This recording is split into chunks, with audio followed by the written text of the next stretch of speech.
Si vous habitez Ekpe, Thionville et environ, ceci n'est pas une scène qui devrait vous surprendre. C'est un balai quotidien de personnes qui défilent tous munis de leurs bidons. Pour cause, une pénurie d'eau qui sévit dans l'arrondissement d'Ekpe. Bon, en fait, je suis venu chercher ici de l'eau parce que chez nous à Thionville, on a pénurie de l'eau. Bon, là où moi je suis, on peut dire à peu près 5 km.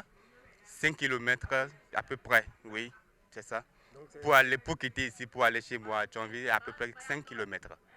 Oui, bon, en fait, ici, ceux qui ont beaucoup de bidons, et bon, ils font de trajet une fois pour de bon, pour une semaine ou pour 3 jours, ou certains pour 2 jours. Bon, chaque semaine, il faut parcourir 15 km pour avoir l'eau. Et cette denrée-là, rare à Ekpe, à Thionville et à Goulouko. Vraiment, c'est une situation très pénible, très pénible pour avoir de l'eau à Ekpe, à Thionville, ce n'est pas facile. Vous voyez, vous venez de voir, je viens de descendre avec un bidon. J'ai quitté très loin, j'ai quitté Thionville pour ici, pour prendre seulement un bidon d'eau. Ce n'est pas facile de transporter aussi. La cherté de la vie n'arrange pas les choses. Les populations ont constaté une augmentation du prix du bidon de 25 litres. Bon, entre-temps, quand je viens, je prends le bidon à 75 francs et après, c'est passé à 150. Et bon, ça, je ne sais pas comment ça s'est passé à 150, mais bon, je n'aime pas chercher à savoir parce que tout le monde souffre. On souffre beaucoup. L'essentiel, c'est la satisfaction. Un bidon d'eau, c'est à 150, de 25 litres. Ça fait 150. Donc pratiquement pour une semaine, vous voyez la quantité, la capacité d'eau qu'une personne peut utiliser. Donc c'est à 150 qu'il nous livre le bidon. Oui, actuellement le bidon de l'eau est vendu à 75 francs. C'est pas trop élevé parce qu'il faut constater le coût du transport de l'eau au robinet. L'eau ne sort pas d'elle-même.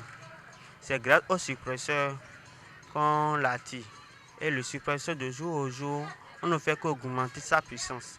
Lassé par l'inaction des autorités face au calvaire que vivent ses pairs, ce jeune homme a décidé de prendre les choses en main et créer un point d'eau où les populations des quartiers et villages environnants pourront s'approvisionner en eau potable. Il fallait qu'on puisse trouver une solution à cela. Maintenant, j'ai réfléchi au problème.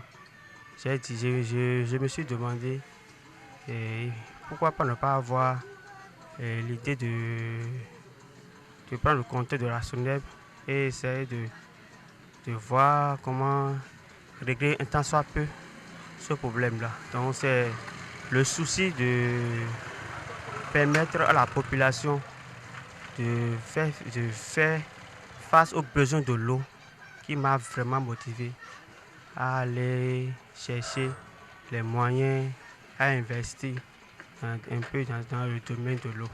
Toutefois, un autre problème subsiste. Parce que depuis 1 à 2 mois, l'eau est devenue rare. Et pour avoir de l'eau aujourd'hui, il faut attendre 1 heure du petit matin, 2 heures, 3 heures du petit matin et à 6 heures, 6h10, il faut constater que l'eau aussi a disparu. C'est-à-dire quoi? L'eau n'est pas du tout présente à chaque moment depuis 2 mois. Donc c'est tard dans la nuit, 1 heure, 2 heures dans la nuit que ça vient. Et au petit matin déjà, la SONEB a déjà coupé l'eau et on est toujours en pénurie de l'eau. Toutes nos tentatives pour rencontrer le chef d'arrondissement d'Ekpe n'ont pas abouti. Toutefois, les populations, quoique déçues, espèrent toujours que les autorités prendront les mesures nécessaires pour leur permettre enfin d'avoir accès à l'eau potable dans leurs diverses localités.